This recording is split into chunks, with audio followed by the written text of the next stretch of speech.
मोठा भाऊ आहे, मी म्हणतो मी मोठा भाऊ आहे. आता तुम्ही मोठे भाऊ म्हणजे मी मोठा भाऊ याच्यासाठी नाही की मी दिवाळीला काही कपडे घेतले नाही, यावर्षी भाव काही भेटला नाही म्हणून. हेमेंद्र भाऊ आहे.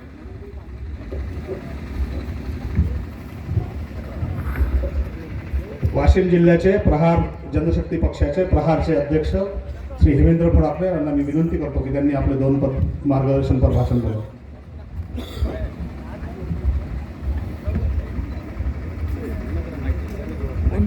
हिंदवी स्वराज्याचे संस्थापक छत्रपती शिवाजी महाराज यांची उद्याला जयंती आहे.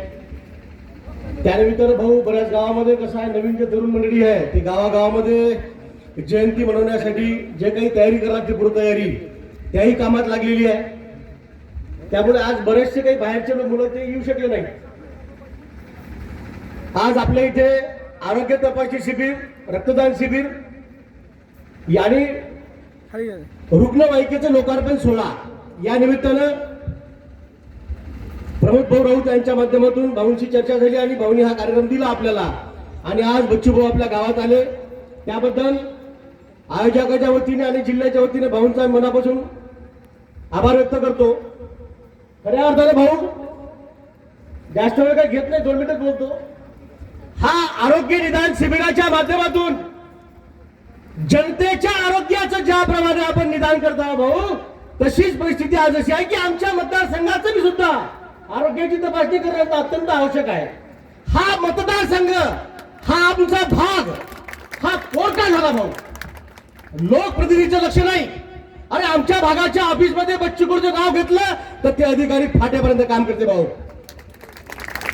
आणि या मतदारसंघाच्या जर समजा लोकप्रतिनिधीचं नाव घेतलं तर कोणीच भीत नाही.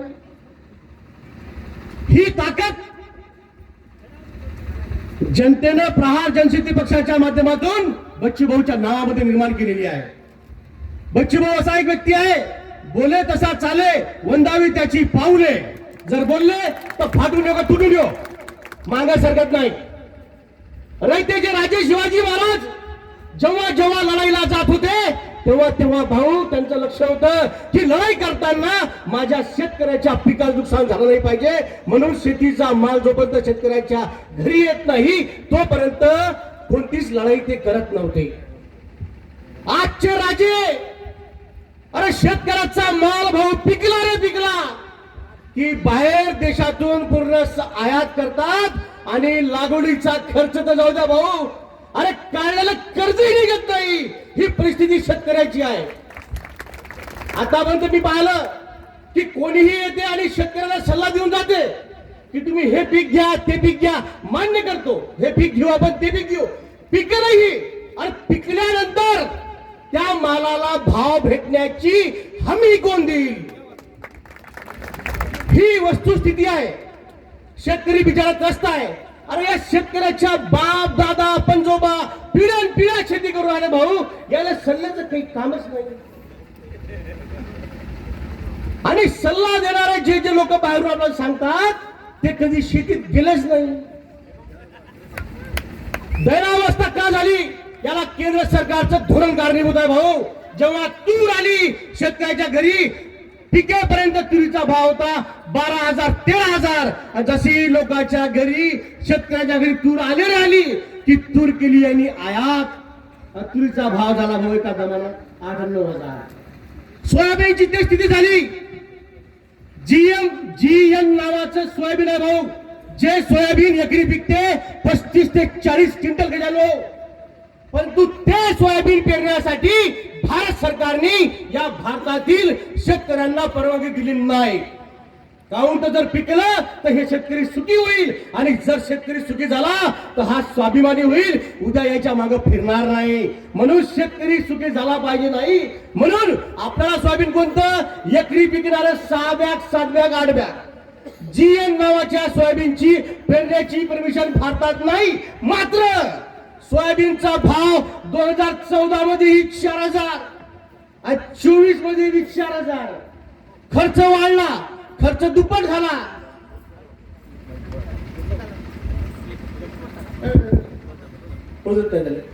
खर्च भाऊ दुप्पट झाला आणि शेतकऱ्याच्या घरी काहीही येत नाही. जे शेतकरी लागत करत आहे भाऊ ते शेतकऱ्याच्या हातात मिळत नाही. याला कारणीभूत होता हे केंद्र सरकारचं आयात धोरण आहे. खूप कष्ट आहे भाऊ. लोकप्रतिनिधी भाऊ सारखाच का पाहिजे? अरे एक बच्चू कडू महाराष्ट्रामध्ये विधानसभेमध्ये फक्त 2 आमदाराच्या भरोशावर अख्ख्या महाराष्ट्रामध्ये पाहिलं की विधानसभा पूर्ण हलून सोडते आणि प्रत्येक निर्णय घेण्यासाठी सरकारला भाग पाडते.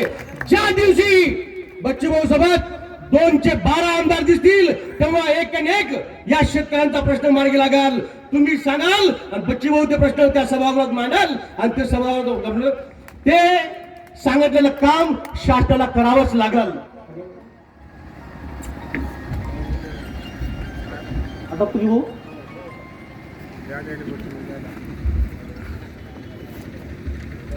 जास्त बोलत नाही. भाऊला कणकणी विनंती करतो की भाऊ आमच्या इथं लोकप्रतिनिधी सुद्धा बिमारच आहे. त्याच्यामुळे पुरा मतदारसंघ बिमार पडला भाऊ. खूप लोकांच्या म्हणजे अडचणी आहे. हे बघ कृषी विभाग असेल, पंचायत समिती असेल, तहसील असेल, मोजणी ऑफिस असेल आणि MSCB वाले लुटून खाऊन आले भाऊ लोकांना. मनमानी बिल देऊन आले. तर कुणाच्या घरी एक लाईट आहे तरी त्याला बिल नाही मोठं, कुणाची फॅक्टरी आहे त्याला बिल कमी. या अनंत अडचणी आहे भाऊ. ज्या अडचणी ऐकण्यासाठी या भागात कोणताही लोकप्रतिनिधी तयार नाही. याला कारणीभूत आहे भाऊ. तुम्हाला आवर्जून सांगतो, ध्यान ठेवा. आपलं लेकरू भाऊ, आपलं लेकरू शंभर असलं तर चालेल पण त्याला काठी त्यालाच वागवा. बाहेरच्याचं लेकरू आणलं आणि दिवसभर जरी वागवलं ना तर ते संध्याकाळच्या घरी जाते, तुमच्याजवळ थांबत नाही. या मतदारसंघाला लय खराब सोय भाऊ. इथं आमदार कोणता आला की बाहेर गावचा, कधी अकोल्याचा, कधी बाहेरचा, कधी कुठचा. त्याच्यामुळं आपला